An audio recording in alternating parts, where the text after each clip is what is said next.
The 2020 Media Freedom Conference, co-hosted by the Canadian government, was just as censorious and unfree as the year prior.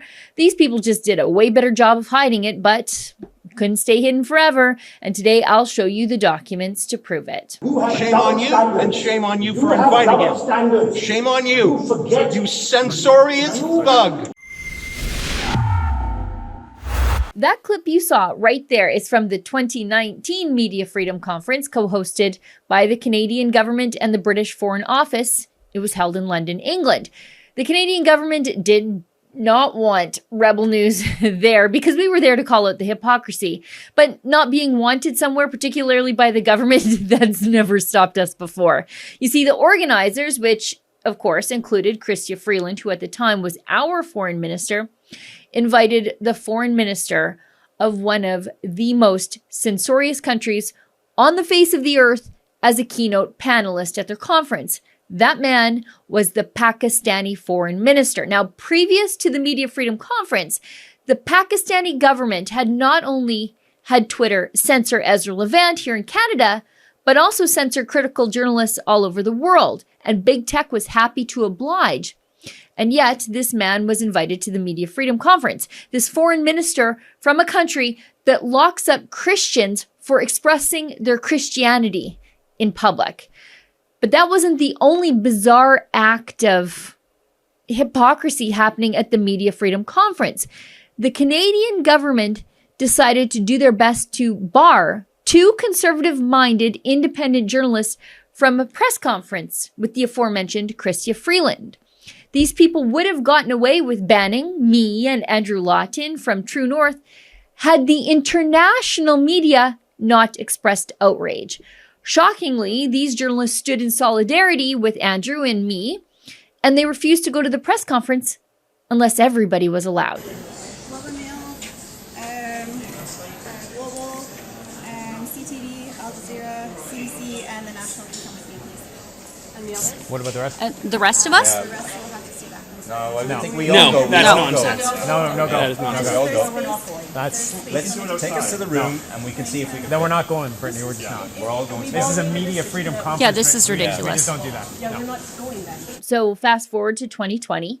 The world is in the height of COVID and everybody's locked down, but these people can't help but plan themselves a party. And so they did it. Now, it was a hybrid conference, kind of virtual, kind of not, with a very expensive set. And it was such an insider's party that as I'm recording this, fewer than 300 people watched their video promo on the Media Freedom Conference 3 years later. Now, at Rebel News, we filed for access to information to see if the international embarrassment caused by their behavior at the previous Media Freedom Conference had caused a bit of a course correction or a change in their ways with the Canadian government. And you know what? Guess what? It did not. We filed for these access to information documents with your generous donations to our investigations website, rebelinvestigates.com. So thank you to all of those in advance for making this important work possible. Now, we received back over 1,000 documents of bureaucrats figuring out creative ways to kick journalists out of their Media Freedom Conference if they got a little too free in their thinking. There are also dozens of documents of politicians doing their best to pretend they actually care about media freedom in front of an international audience when they are abusive to journalists back home. Justin Trudeau, I'm looking at you. Anyway, let's get right into these documents. On page 48, we see plans for sessions involving all the foreign ministers, but their first bullet point is that they need to be able to, quote, remove and silence people at a Media Freedom Conference.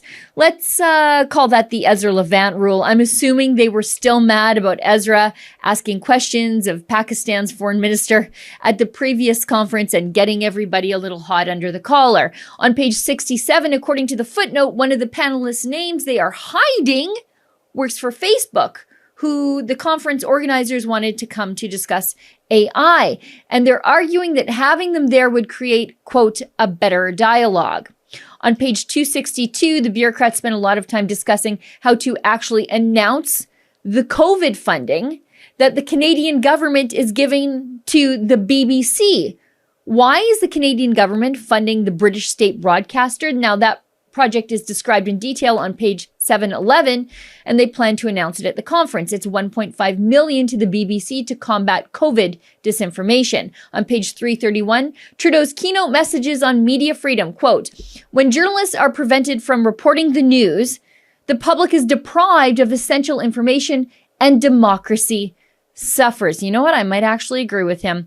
Trudeau says this after we successfully sued him twice to be able to ask him questions in the leaders' debate.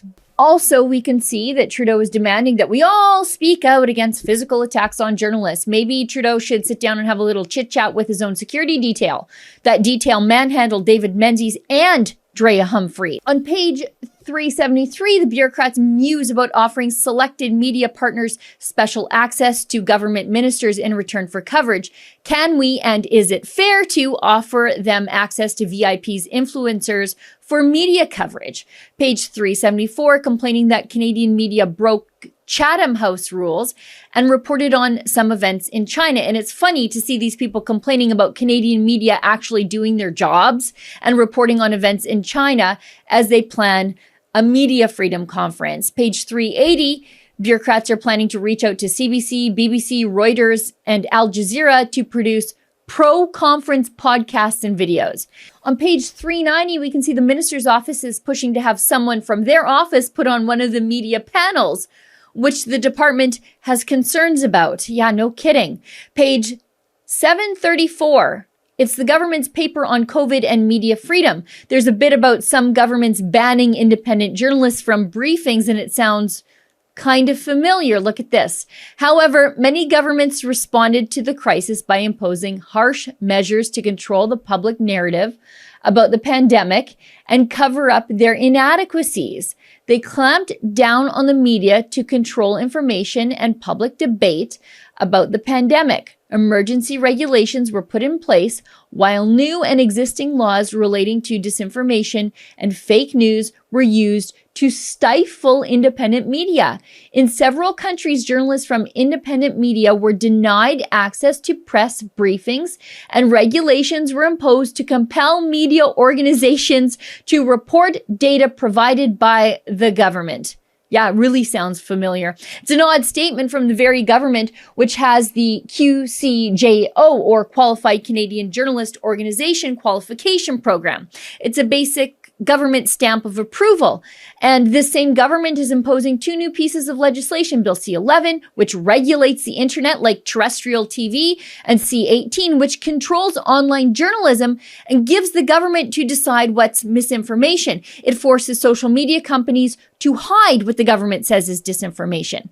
Page 871, the bureaucrats are blacking out which journalists the minister's office wanted to be removed from the papers that they wanted prepared for the conference. Page 925, we can see the minister's office is insisting on putting CBC journalists on COVID or disinformation panels. For freedom, you see. Page 987, the minister's office demands someone from Hong Kong or China be included in panels. Now, those would be Chinese state journalists and not Hong Kong dissident journalists. Page 993, the minister's office lists their top choices for China, Hong Kong representation on the COVID panel. On page 1052, quote, participants noted that to be an international leader in media freedom, Canada should set a strong example at home. Yeah, no kidding. For Rebel News, I'm Sheila Gunn Reid. These documents were made available to us only through access to information filings to support our investigative efforts into all levels of government. Please consider making a donation at rebelinvestigates.com.